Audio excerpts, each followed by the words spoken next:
Hello students, today I am going to teach you maximum minima in the topic differentiation. This is a subtopic maxima and minima and very important topic.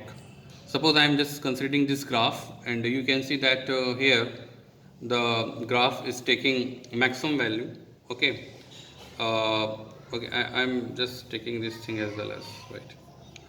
So here in this interval, in some interval, suppose I am saying that from 1 to, okay, in this interval, suppose definitely you can see that it's taking maximum value. Okay, so this is called actually the value of x at which the value of x, suppose the value of x is over here 1.5 and suppose the value is 3, 1.5 comma 3 the coordinate of this point. It's telling us that this graph is taking highest value 3 at the point 1.5. So this is called x is equal to 1.5 is called maxima. This point is called maxima and the corresponding value of y is called maximum value. Okay, and this is also called local maxima. Local maxima, that means in some neighborhood it's having maximum value.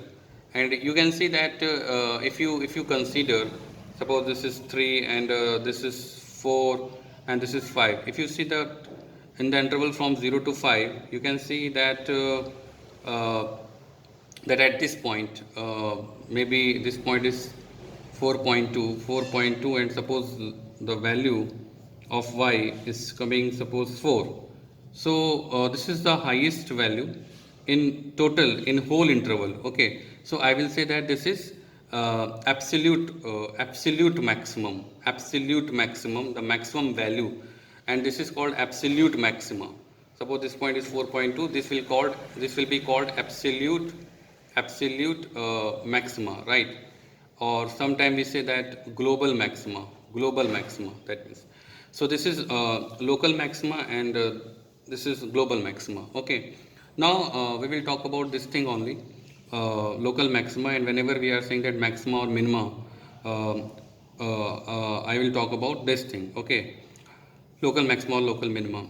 And you can see over here that this point whatever the value of x is equal to 3, this value will be called as minima, and the corresponding value will be minimum value. Okay, suppose at 3 suppose there is -1, y is -1, so your coordinate will be 3 comma -1 of this point, right? So your minima is x is equal to 3, but your minimum value y minimum is equal to -1. Okay, now one important thing I want to talk over here. This was just of understanding that what is maxima or what is minima. Now a question arises, I am just leading towards that how to solve the problem. So you can observe that at the highest point or at the lowest point, at the highest point or at the lowest point, at the point at the maximum or the minima, if you draw a tangent, you can see easily that these tangents are parallel to x-axis. These tangents are parallel to x-axis. Okay, so that means the slope of these tangents must be 0, because these lines are parallel to x-axis. That's why their slope must be equal to 0. And you know as well as that in calculus, in differentiation, your slope is being shown by dy by dx. So your dy by dx should be 0. Either we talk about this point, the minima dy by dx should come 0, or we talk about the maxima dy by dx should be 0. So at the point of maximum or at the point of minimum, your dy by dx will definitely be equal to 0.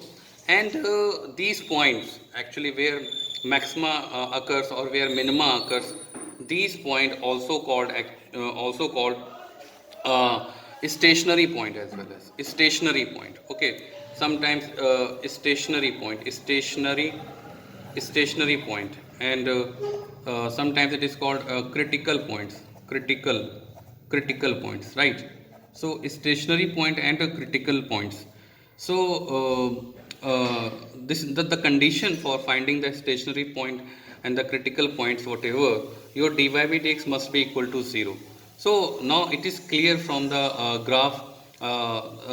This is sufficient condition for having the critical point that dy by dx must be equal to 0. dy by dx must be equal to 0.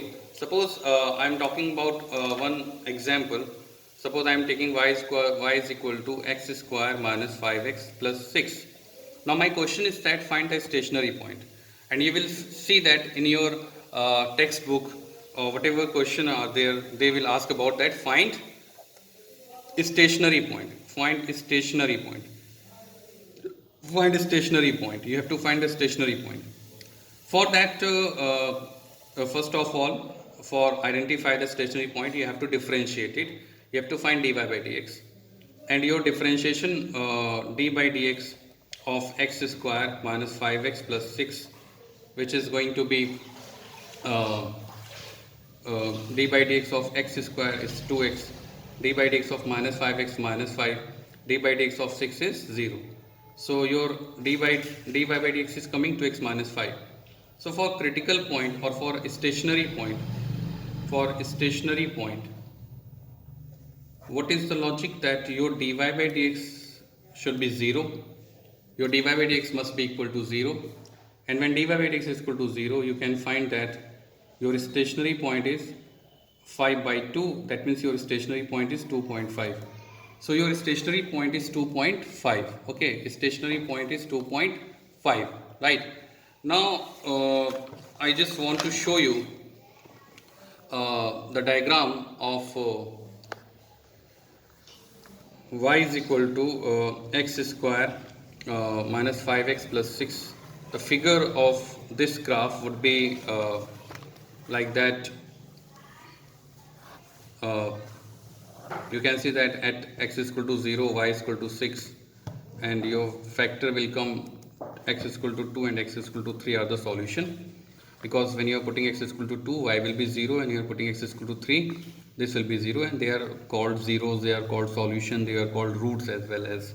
So you can see that you having x is equal to 2.5, at 2.5 this point is coming stationary point, right? And at this point your tangent is parallel to x-axis, that means slope is becoming 0 and this is becoming tangent, and that's why it's a minimum value. Okay, so one more thing is there that when you have a stationary point, then you can't say surely that this is the point of maxima or point of maximum or point of minimum, this is maximum or minimum. Though if we know that the graph, so from graph we can say okay, this is minimum.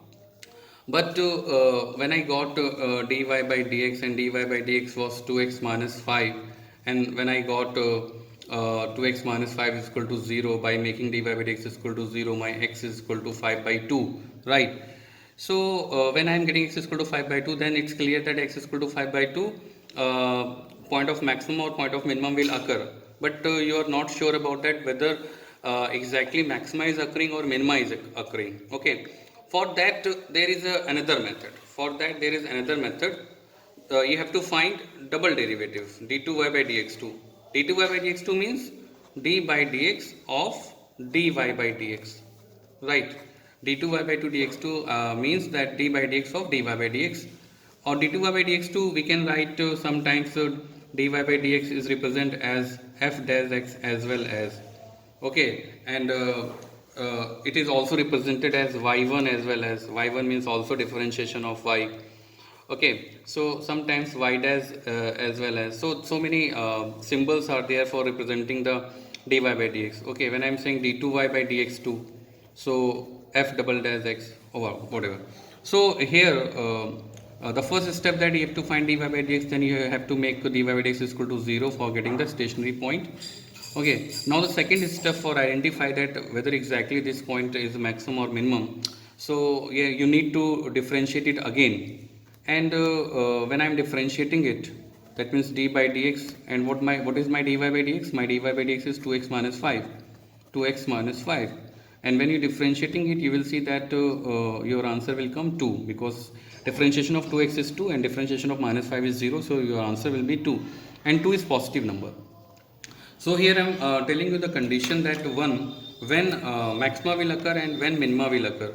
So my first condition I am telling you that if d2y by dx2, okay, is maximum at particular value of x1 or y1, when d2y by dx2 is positive, not maximum, positive, then then minima minima occur, okay, then minima occur. uh, in the next video, whenever I upload, I will explain that what is the reason behind that. I will explain as well as the logic behind that. But for solving today's assignment, you just need to know only this thing. That's why I am just giving these things. So d2y by dx2 is positive, then minima occur. And second condition, if d2y upon dx2 at some point, suppose x2 y2 is negative, then maxima occur. Okay, maxima occur. So whenever I am saying minima occur, when I say maxima occur, so we are talking about at the value of x actually, at which minimum value or maximum value will occur. Here 2 is positive, then definitely x is equal to 5 by 2 is minima. That's why it is minima. Okay, minima, and the minimum value and the corresponding minimum value will come. The corresponding minimum value will come. The corresponding minimum value will come. The corresponding minimum value will come when you replace x, you put the value of x 5 by 2 in the curve. Okay, 5 by 2, when you are putting 5 by 2 over here, when you are putting 5 by 2 over here, you will have the minimum value. Okay, so now please, I hope that you are understanding what I am saying, and now please try to solve your assignment. Thank you.